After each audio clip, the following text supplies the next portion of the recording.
Hello friends, welcome back to channel NEET. Today we are going to continue with the chapter that is known as biological classification. Today is lecture number 7. We are continuing with the concept of kingdom Monera, where we have already seen about the history of kingdom Monera, general characteristics of kingdom Monera, and we were discussing regarding classification of kingdom Monera.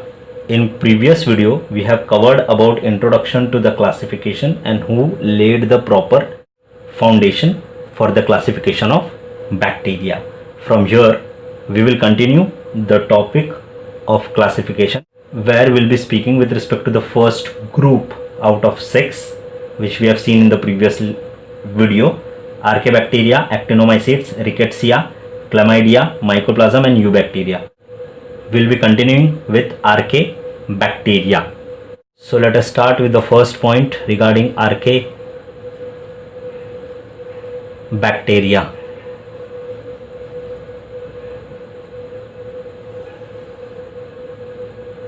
So let us see the first point in Archaebacteria. It was discovered by Carl Woese in year 1994. Second point, it is believed that Archaebacteria have been evolved 3.6 billion years ago.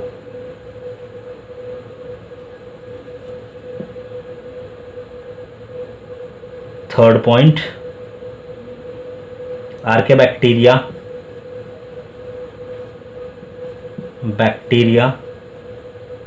are considered as oldest living fossil on earth. Fourth point, cell wall of Archaebacteria does not have peptidoglycan.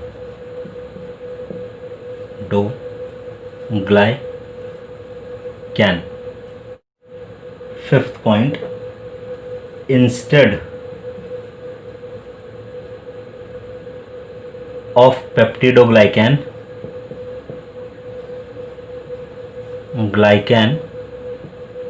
they have presence of pseudomurine,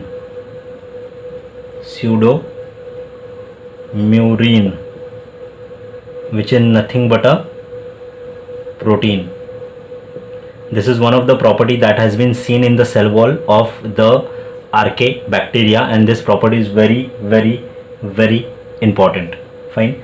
Let's see up the next point. Whenever we are observing the cell membrane,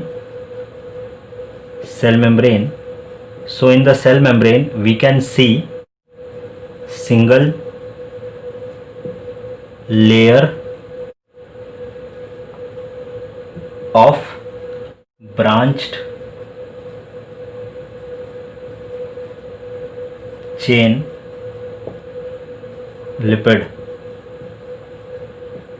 It contains a chemical component glycerohydrocarbon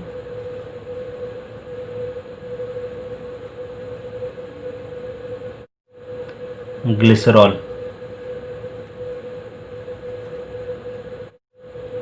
So let us quickly revise the point under Archaebacteria. Okay, it was discovered by Carl Woese in year 1994. It is believed that they have been on earth since 3.6 billion years ago. So this point becomes very, very, very important. Okay, fine. They are also considered as oldest living fossil, one of the prominent MCQ which you can get with regard to the Archaebacteria. Now there are two important points which you should make note of. First is about the cell wall and the next is about the cell membrane. Don't get confused between these 2 points. Fine. So let us see the first, cell wall. they do not have, this word becomes very important, they do not have peptidoglycan in them. Whereas most of the bacteria which are well developed or which are well evolved, they will be having a layer of peptidoglycan, but in archaebacteria you will never see a layer of peptidoglycan. Okay, fine. Instead of peptidoglycan, what you are going to see, you are going to see a special structure. That special structure is known as pseudomurine. Fine, that is made up of protein. Fine, so this point again becomes very important. Murine. Now let's come to the cell membrane. Again, very important point that we need to discuss with respect to cell membrane is that, first of all, remember, it is not an bilayer, it is an single layer. So this point becomes very important. Generally cell membrane or the cell wall will be made up of two layers, so we will call it as bilayer, but here it is single layer. Okay, and you can see the branching chain, you can see the branch chain. Okay, there is no single layer, there are branching pattern of chain, and it will be made up of lipid. So the lipid component what we see here is glycero, hydrocarbon, glycerol. So this is whole three combination of that particular lipid. Okay, fine. How exactly this branch chain might be looking, it is something like this. Okay, fine. I hope you have observed in the previous videos where we have shown the diagrams. You can see the branching pattern something like this, and you can see a functional group that is attached to this lipid. Okay, in this particular form. So this is nothing but an ester group. Fine. So these are some important points with respect to archaebacteria. Now we'll be seeing up the classification of archaebacteria given by Carl Woese. So let us now see the classification of archaebacteria in details. The first, we could divide it into three forms. First is methanogens. The next is halophiles. Next is thermoacidophiles. So these are three types of archaebacteria which we can see. Now we'll see of their property and we'll compare their properties. So there are three types as we have discussed: methanogen, halophiles and thermoacidophiles. So let us start with methanogens first. They live on decaying organic matter. So they are generally found in decaying organic matter. Halophiles, they are found in salt rich area where concentration could be seen 2.5 to 5 molar. So in such high concentration they might be seen. Let us see the point for thermoacidophiles. They are generally found in hot, this point is very important, hot sulfur spring. Let us see the next point. Methanogens are obligatory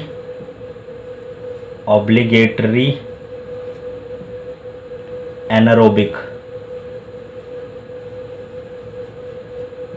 It means if we are giving them O2 or oxygen, due to oxygen methanogens are going to get killed. Therefore they are obligatory anaerobes. Fine. Halophiles are aerobic in nature, whereas thermoacidophiles are also aerobic in nature. Let's see the C point. They are found in rumen of cattle. Rumen of cattle. They are mostly responsible for fermentation. Fine. Let's see the next point in halophiles. They requires at least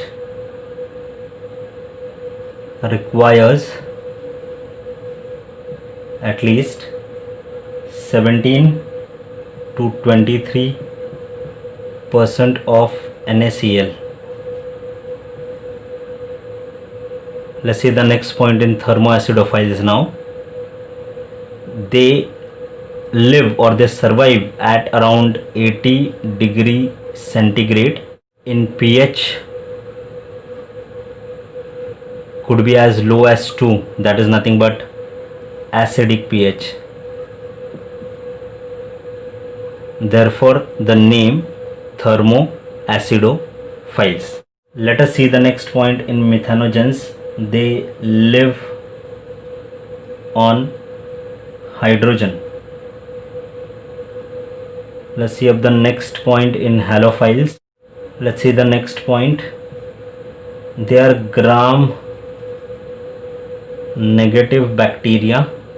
The next point in thermoacidophiles, they are gram negative bacteria. Let us see the next point. Methanogens are autotropic.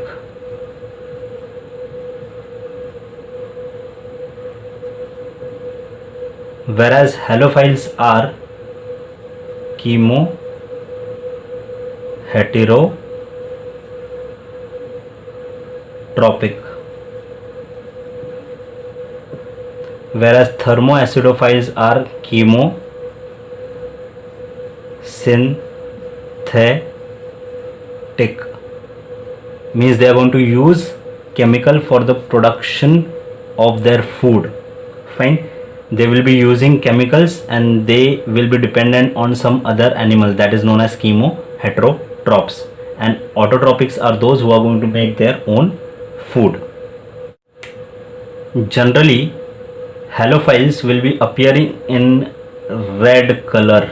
They will be appearing in red color because of red carotenoids. carotenoids,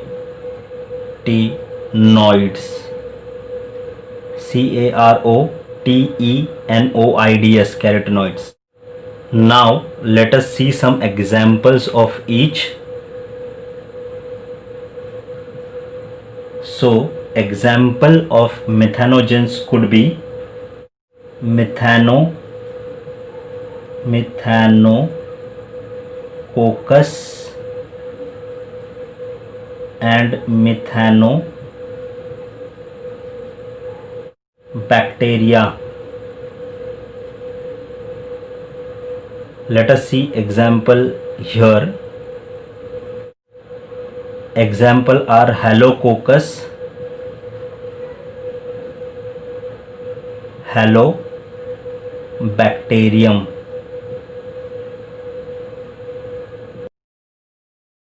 Let us see the example of thermoplasma.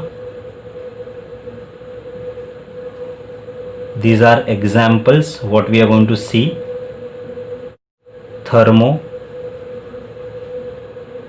Proteus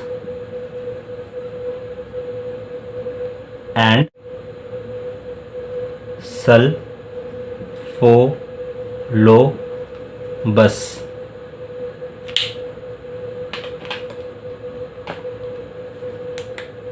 So these are examples of acidophiles. These are the examples of halophiles. And so methanococcus and methanobacteria are the examples of methanogens. So here we have completed the classification of methanogens, halophiles and thermoacidophiles. We'll quickly revise the important points. So archaebacteria is divided into methanogens, halophiles and thermoacidophiles. Okay, methanogens are generally found in organic matter, whereas halophiles are found in salt rich medium where the concentration could be near about 2.5 to 5 molar, and these are found in hot spring. Okay, methanogens are compulsory obligatory anaerobes. It means whenever we are going to supply them with oxygen, they are going to die. Okay, halophiles will be requiring a sodium concentration for their survival. Thermoacidophiles require a high temperature, along with the pH value should be as low as 2 or 1. It is fine. Generally methanogens we found naturally in rumens of cattle. Halophiles are gram negative, thermoacidophiles are gram negative bacteria on the basis of the gram staining, and this methanogens live on hydrogen. Fine. Now coming on to the food habits, methanogens are autotrophic, whereas halophiles are chemoheterotropic, whereas thermoacidophiles are chemosynthetic. Now let's see up the examples of methanogen: Methanococcus and Methanobacterium. Halophiles will be appearing red in color because of a protein that is known as red carotenes, also known as bacterial rhodopsin. I don't have a space, therefore I am not writing it out. Fine. Bacterial rhodopsin. So you have Halococcus and Halobacterium as the example of halophiles. Thermoacidophiles. Thermoacidophiles, the example could be Thermoplasma, Thermoproteus and Sulfolobus. So these are the example of thermoacidophiles. So here we have started with the point that is known as classification, and here we have completed about archaebacteria. So we'll stop up here today. Hope you like today's video. Thank you for watching. Have a nice day. Bye.